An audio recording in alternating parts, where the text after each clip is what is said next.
Let me see your papers, right now. Excuse me. I'm a licensed pharmacist. I work here. I don't care what you claim to be. Show me your identification and proof of citizenship. Officer, I'm an American citizen. I was born in Houston, Texas. This is harassment.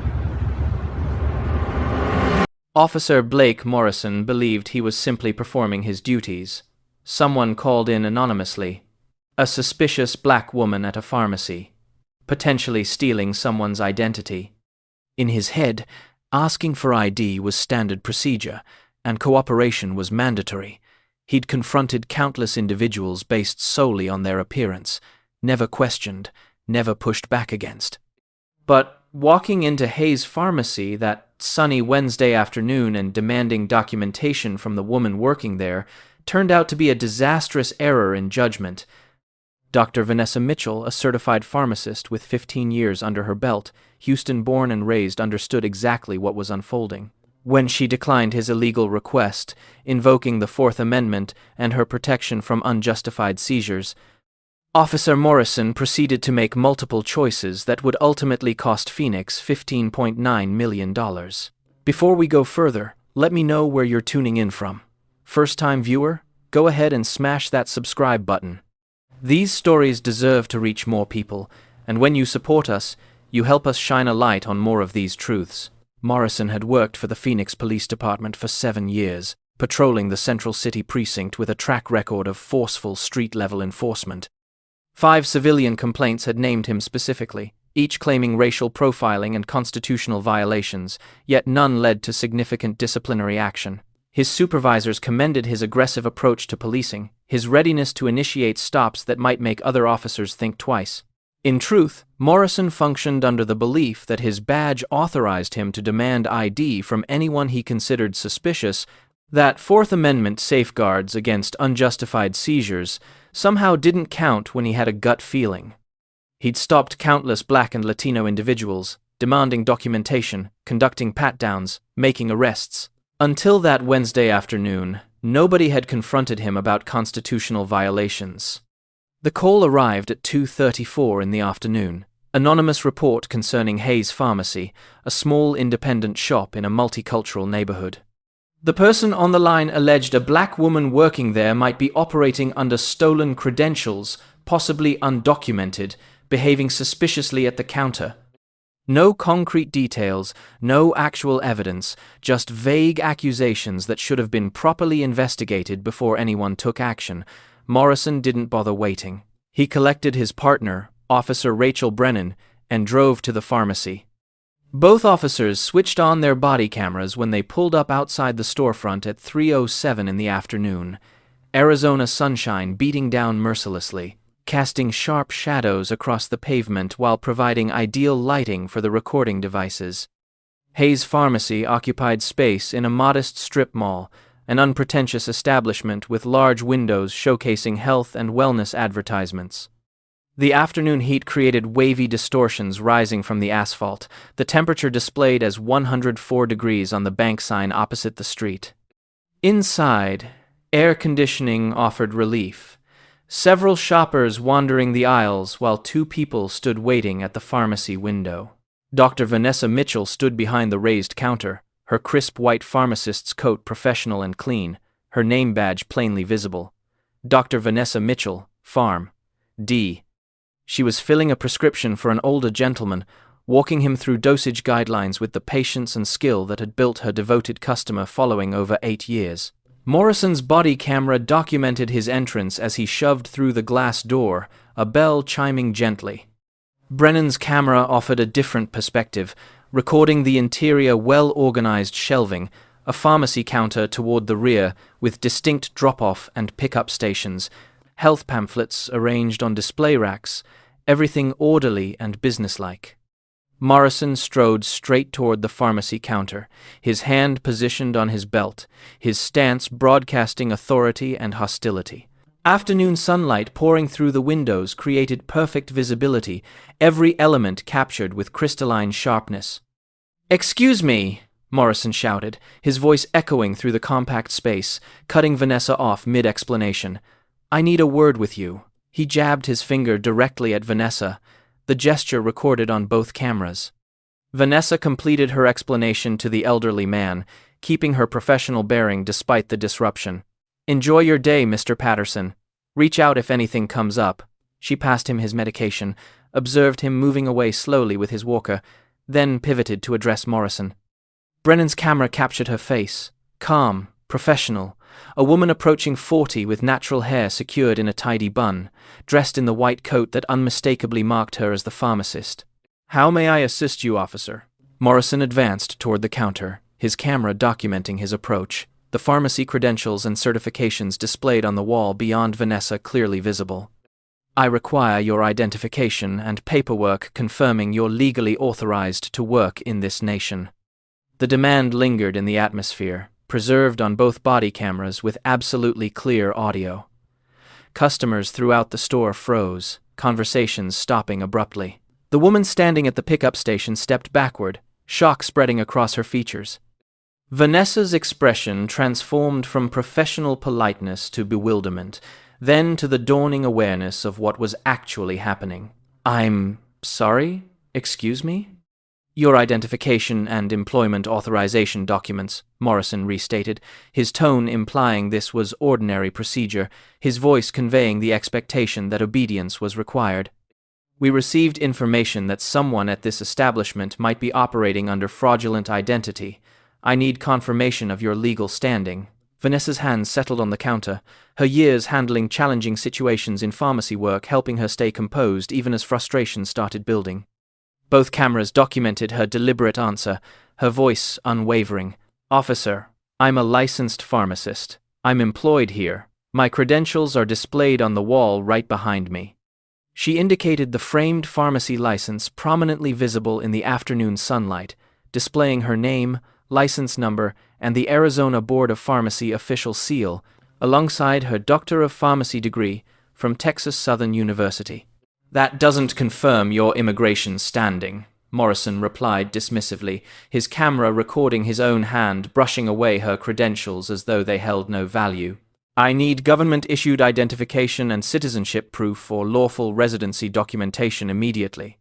The afternoon sunshine flooding through the windows highlighted every aspect of the confrontation.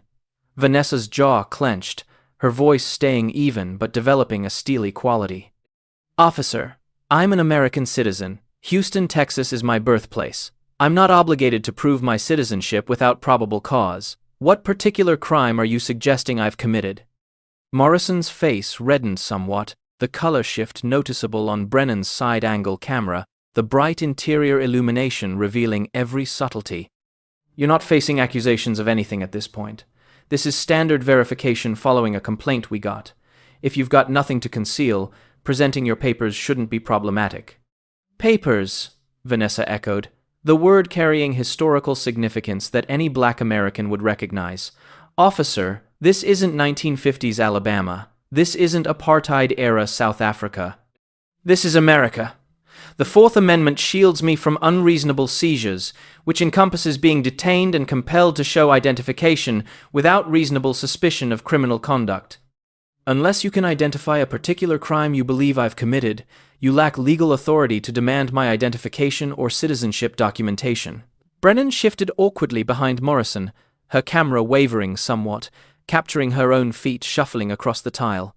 She understood the constitutional problem right away, had attended sufficient training sessions to realize that demanding identification without reasonable suspicion breached the Fourth Amendment.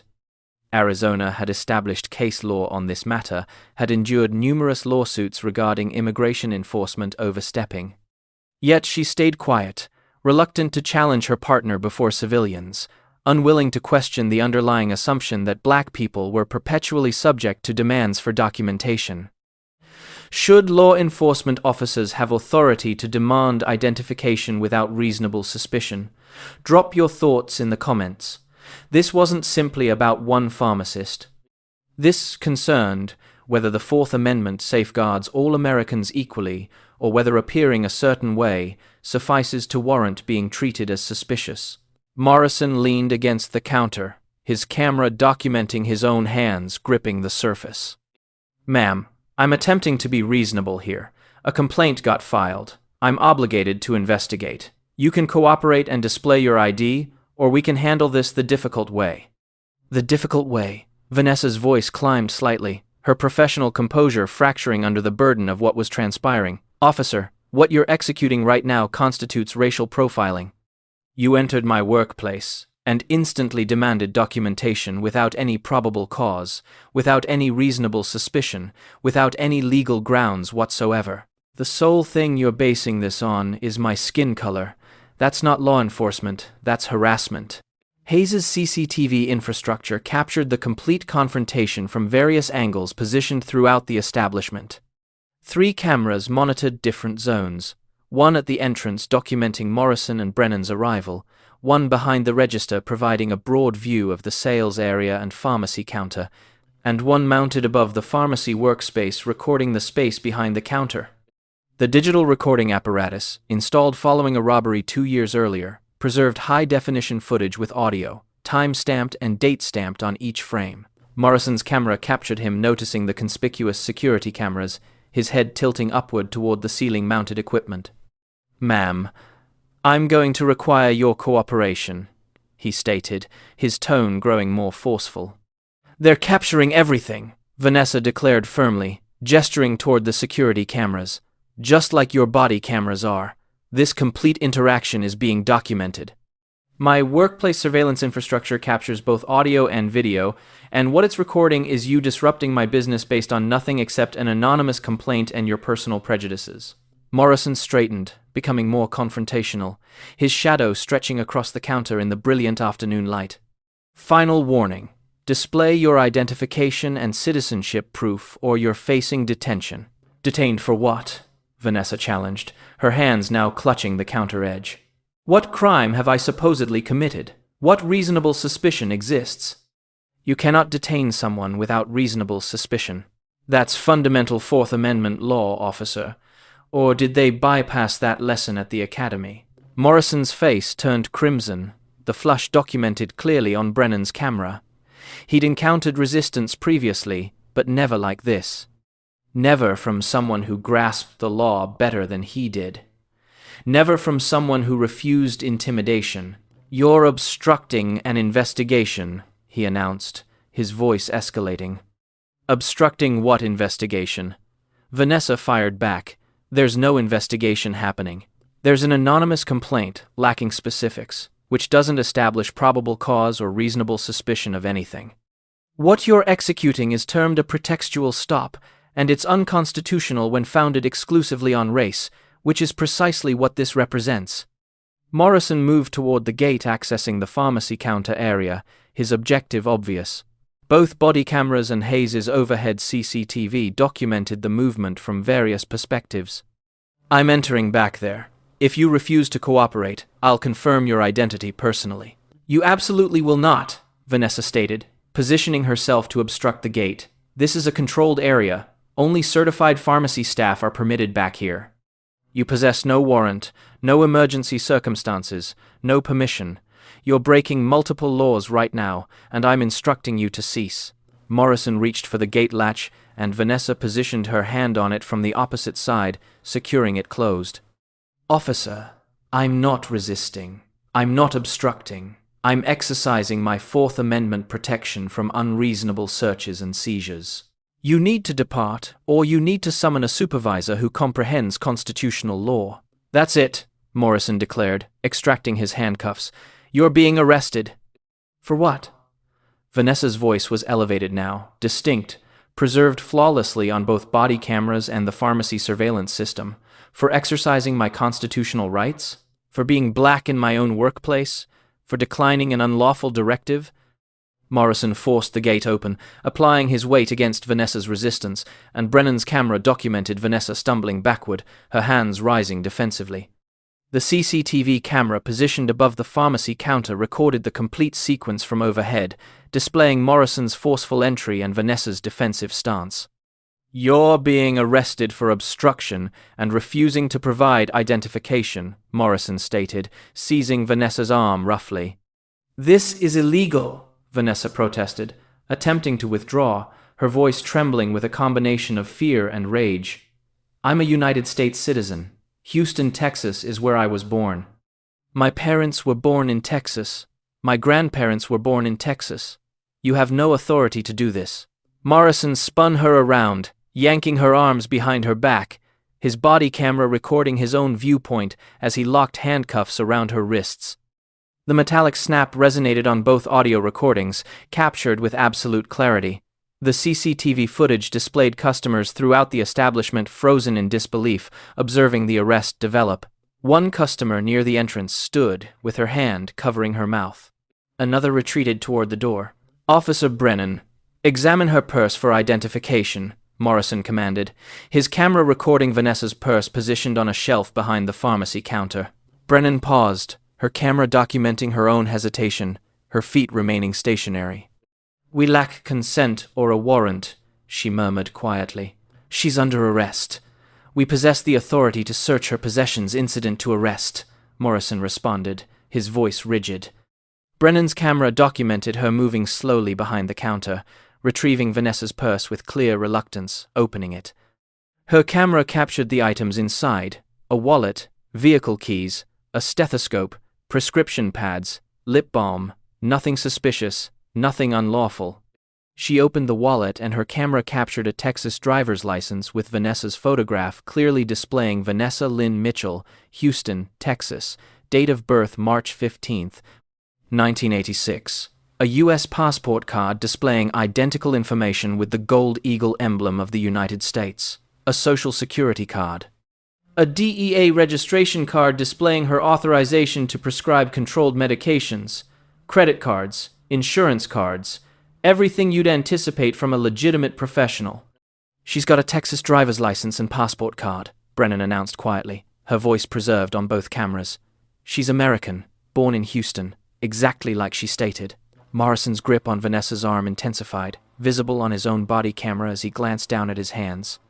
For a moment, uncertainty flickered across his features, captured in profile on Brennan's camera. He had arrested an American citizen for declining to display documentation she had zero legal responsibility to display. The realization was starting to penetrate. "Process her regardless," he stated, his voice defensive. "She obstructed the investigation." "What investigation?" Vanessa's voice was distinct despite the handcuffs, despite Morrison's hold. "You just confirmed I'm American. You discovered my documentation proving I was born here. This complete stop was unlawful from the start. You violated my Fourth Amendment protections, and now you're intensifying it with a false arrest." Morrison escorted Vanessa toward the door, his camera documenting the route through the pharmacy, past staring customers, past the young woman behind the register who was weeping. Brennan's camera captured the scene from behind, Vanessa in handcuffs, her white pharmacist's coat still on, her name badge visible, being arrested in her own workplace. Hayes's entrance camera documented them departing, the timestamp displaying 3:24 in the afternoon, 17 minutes following their arrival. The afternoon sun was blinding as they stepped into the parking lot, the heat striking them like a tangible force. Morrison's camera documented him opening the rear door of the patrol vehicle. "Watch your head," he instructed, pushing Vanessa into the seat with excessive force. Vanessa sat in the vehicle's rear, Morrison's camera recording her through the metal partition separating front and back sections. Perspiration was already forming on her face from the enclosed vehicle's heat. She inhaled deeply, composing herself with visible effort, and looked directly at Morrison's body camera lens. "My name is Dr. Vanessa Lynn Mitchell. I am a licensed pharmacist and a United States citizen. Houston, Texas is where I was born on March 15, 1986. I have never faced arrest previously. I have never committed any crime." Officer Blake Morrison, badge number 4729, entered my workplace and demanded I produce citizenship documentation without any probable cause or reasonable suspicion of criminal activity. When I referenced the Fourth Amendment and declined his unlawful directive, he arrested me. This constitutes racial profiling. This represents a violation of my constitutional protections.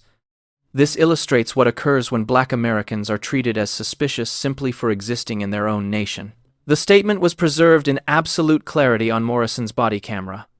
Every word maintained, time-stamped, geotagged. It would become the primary exhibit in the federal lawsuit that would destroy Morrison's career and cost Phoenix millions. Brennan climbed into the passenger seat, her camera documenting Morrison's profile as he occupied the driver's seat, staring directly ahead, his jaw working. "Blake," she stated quietly, her voice nearly a whisper, but still captured by both microphones. "This is problematic. She's correct. We lacked reasonable suspicion." The stop was unconstitutional, and we arrested her for asserting her protections. This is going to create problems. "Drive," Morrison stated, his voice tense. The trip to the precinct consumed 30 minutes, navigating afternoon traffic. Both body cameras stayed active, documenting the journey. Morrison's camera displayed the road ahead, the dashboard clock progressing. 3:42 in the afternoon, 3:55 in the afternoon, 4:08 in the afternoon. Brennan's camera occasionally turned back to monitor Vanessa, who sat silently, her face turned toward the window, perspiration saturating her white coat in the insufficiently cooled rear compartment. At the station, they processed her for obstruction of justice and failing to provide identification. Morrison's camera documented the booking officer's expression when he outlined the arrest, the way his eyebrows lifted when he heard the circumstances. "You arrested a pharmacist for not displaying ID?" the booking officer inquired, his voice measured, his skepticism apparent. "At her workplace, where her license is exhibited on the wall." "She obstructed an investigation," Morrison stated, his camera documenting his own hands as they completed the arrest documentation. "What investigation?" "We received a complaint regarding possible identity theft." "And what evidence did you witness that validated the complaint?" Silence. Morrison's camera documented his own hesitation, the way his pen ceased moving across the document. "Did you possess reasonable suspicion to demand ID?" the booking officer pressed, looking between Morrison and Brennan. "The complaint provided us reasonable suspicion," Morrison answered, though his voice lacked certainty. "An anonymous complaint without specifics doesn't establish reasonable suspicion," the booking officer stated flatly. "You understand that. We've faced lawsuits over this previously, numerous times." He glanced at Brennan. "You recognize this is going to be problematic, correct?" Brennan's camera documented her nod, her voice quiet. "I recognize that." They processed Vanessa nonetheless. Fingerprints, photographs, a booking photo that would subsequently be distributed across news websites and social media. Her pharmacy license number was verified through databases, revealing an impeccable record. Her name was checked through criminal databases, revealing 0 arrests, 0 warrants, 0 anything. She was precisely who she claimed to be, a law-abiding professional with 15 years serving her community. Vanessa was positioned in a holding cell, Morrison's camera documenting her being escorted away, her white coat wrinkled now, her professional demeanor sustained despite the humiliation. She didn't glance back at Morrison, didn't acknowledge him, simply walked with her shoulders squared to the cell. She was detained for 7 hours before release on her own recognizance. The charges: obstruction of justice and failing to provide identification during a lawful investigation. The arrest became public record.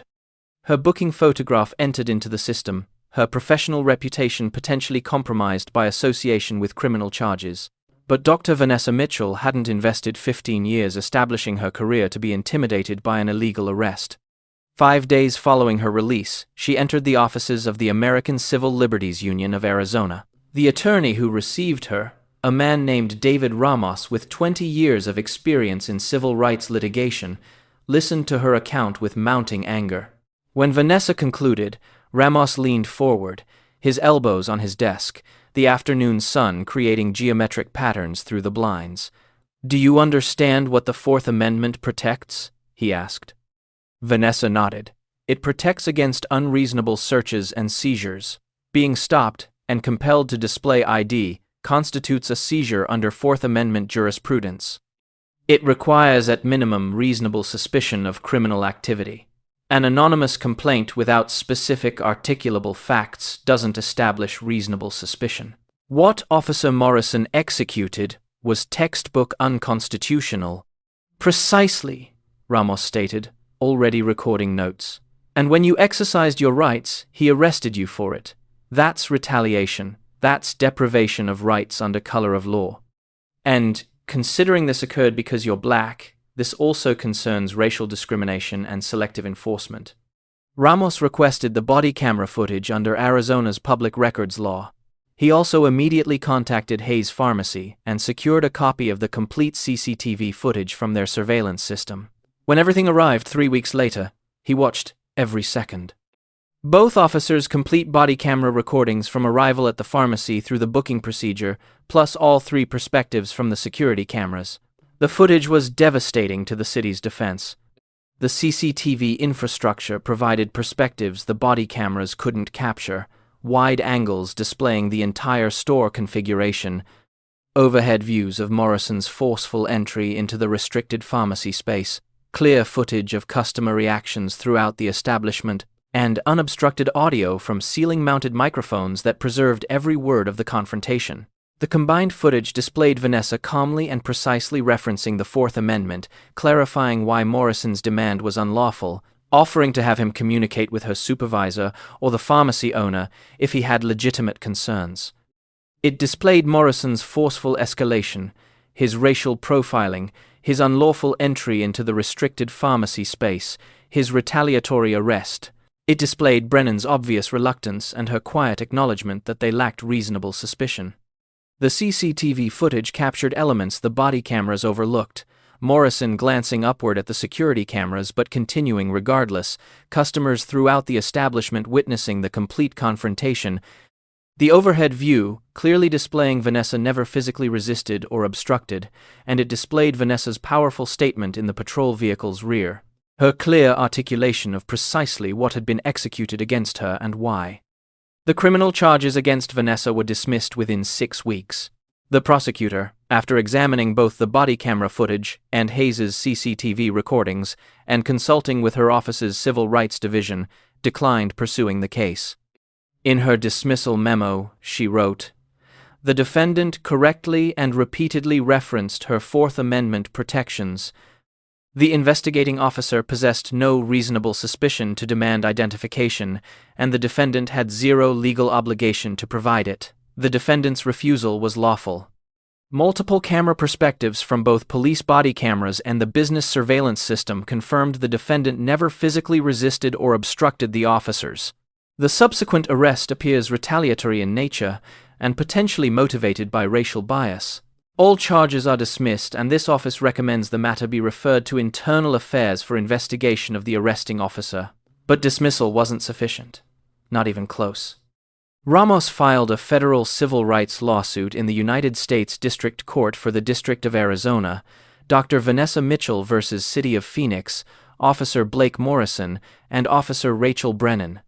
The complaint alleged violations of the Fourth Amendment, false arrest, malicious prosecution, unlawful seizure, retaliation for exercising constitutional rights, selective enforcement based on race, and intentional infliction of emotional distress.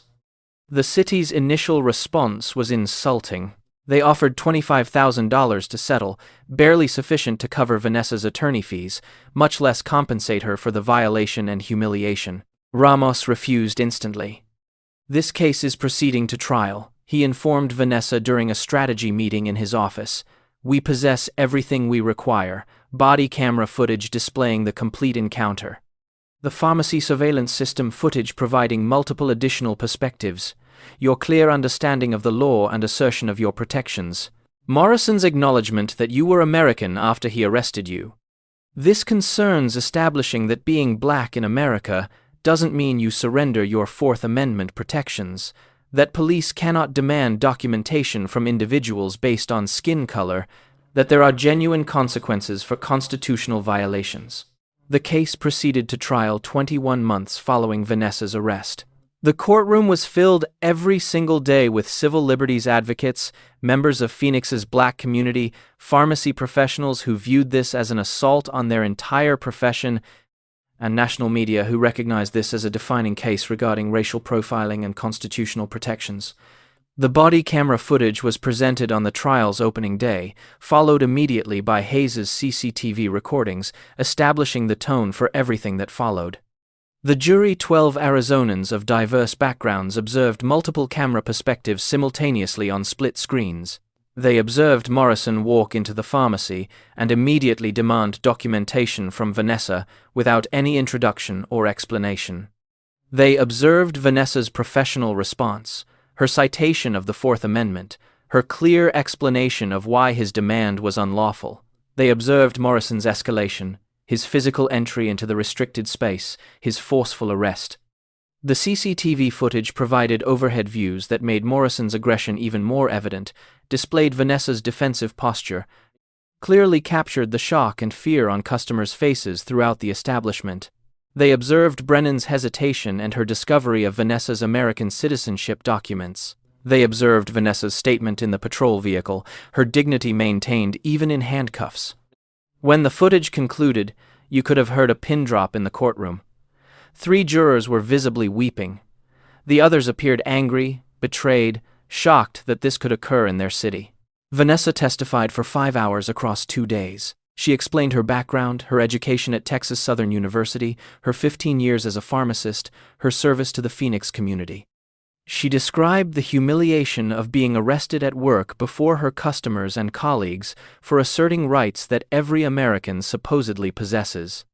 She discussed the assumption of criminality that Black professionals confront daily, the exhaustion of constantly having to prove you belong. "I have 3 pharmacy degrees displayed on my wall," she informed the jury, her voice steady yet emotional. "I have a state license requiring background checks and continuing education. I've never faced arrest. I've never committed any crime. But the instant Officer Morrison saw me, a Black woman, he assumed I was there illegally. He didn't request to speak with the owner. He didn't verify the complaint before acting. He simply walked in and demanded documentation like I was living in a police state. And when I referenced the Fourth Amendment, when I exercised the rights that supposedly distinguish America, he arrested me for it. That's not policing. That's oppression." Ramos called Professor William Chin from Arizona State University's Sandra Day O'Connor College of Law as an expert witness. Professor Chin explained Fourth Amendment jurisprudence in straightforward terms. The Supreme Court has established that police may demand identification only when they possess reasonable suspicion that a person is engaged in criminal activity, he testified. An anonymous tip without specific articulable facts does not establish reasonable suspicion. Officer Morrison possessed no legal foundation to demand Dr. Mitchell's identification. Her refusal was lawful. His arrest was unconstitutional. This is settled law, and any reasonable officer would understand this. The defense attempted to argue qualified immunity, claiming Morrison could have reasonably believed his actions were lawful. Ramos demolished that defense methodically. "Ladies and gentlemen," he informed the jury in his closing argument, Dr. Mitchell informed Officer Morrison he was violating the Fourth Amendment. She explained why. She referenced case law principles that any first-year law student would comprehend. All of this is documented on multiple cameras, from multiple perspectives.